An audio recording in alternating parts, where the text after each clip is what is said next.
ನಮಸ್ತೆ ಎಲ್ಲರಿಗೂ welcome to another mini vlog. ಇವತ್ತಿನ ರಾತ್ರಿ ಊಟಕ್ಕೆ ಎಣ್ಣೆ ಬದನೆಕಾಯಿ ಸಾರು ಮಾಡಿ ಚಪಾತಿ ಮಾಡ್ತಾ ಇದ್ದೀನಿ. ತುಂಬ ದಿನಗಳೇ ಆಗೋಗ್ಬಿಟ್ಟಿತ್ತು ಈ ಅಡುಗೆ ಮಾಡಿ. ಮಕ್ಕಳು ಅಷ್ಟೊಂದು ಇಷ್ಟಪಟ್ಟು ತಿನ್ನೋದಿಲ್ಲ, ಅದಕ್ಕೆ ನಾನು ಮಾಡೋಕ್ಕೆ ಹೋಗೋದಿಲ್ಲ. ಮಟನ್ ಸಾಂಬಾರಿಗೆ ಯಾವ ರೀತಿ ಮಸಾಲೆ ಮಾಡ್ಕೊಳ್ತೀವೋ ಅದೇ ರೀತಿ ಮಾಡಿಕೊಂಡು ಅದಕ್ಕೊಂದು ಸ್ವಲ್ಪ ಹುಣಸೆಹಣ್ಣು ಹಾಕ್ಕೊಂಡ್ರೆ ಸಾಕು. ಬದನೆಕಾಯಿ ಎಲ್ಲ ಸ್ವಲ್ಪ ಸಾಫ್ಟಾಗಿ ಬೆಂದಾದಮೇಲೆ ಈರುಳ್ಳಿನ ಸೇರಿಸ್ಕೊಳ್ತಾ ಇದ್ದೀನಿ. ಸ್ವಲ್ಪ ಎಣ್ಣೆ ಜಾಸ್ತಿನೇ ಹಿಡಿಯುತ್ತೆ. ಅದಾದಮೇಲೆ ಮಸಾಲೆ ರುಬ್ಬಿರೋ ಅಂಥದ್ದನ್ನು ಹಾಕ್ಕೊಂಡು ಚೆನ್ನಾಗಿ ಕುದಿಸ್ಕೊಂಡ್ರೆ ಎಣ್ಣೆ ಬದನೆಕಾಯಿ ಸಾರು ರೆಡಿ ಆಗಿಬಿಡುತ್ತೆ. ಪಾರ್ಲರ್ ಸ್ಟಾರ್ಟ್ ಮಾಡಿದಾಗಲಿಂದ ಮನೆ ಕೆಲಸ ಅಡುಗೆ ಕೆಲಸ ಮಾಡ್ಕೊಳಕ್ಕೆ ತುಂಬಾ ಕಷ್ಟ ಆಗ್ತಾ ಇತ್ತು. ಎಲ್ಲ ಅಡುಗೆನೂ ನಾನು ಬೆಳಗ್ಗೆನೇ ಮಾಡಿಟ್ಬಿಟ್ಟು ಹೋಗ್ಬಿಡ್ತೀನಿ.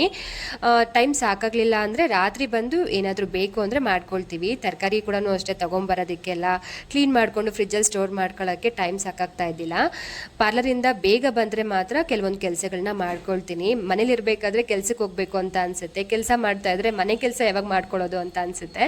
ಬಟ್ ಎರಡನ್ನೂ ಮ್ಯಾನೇಜ್ ಮಾಡ್ಕೊಂಡು ಹೋಗ್ತಾ ಇರಬೇಕು ಅಷ್ಟೇ. ಬಟ್ ಟೇಸ್ಟ್ ಮಾತ್ರ ಸಿಕ್ಕಾಪಟ್ಟೆ ಚೆನ್ನಾಗಿತ್ತು ಚಪಾತಿ ಜೊತೆಗೆ. ವಿಡಿಯೋ ಇಷ್ಟ ಆದರೆ ಒಂದು ಲೈಕ್ ಮಾಡಿ.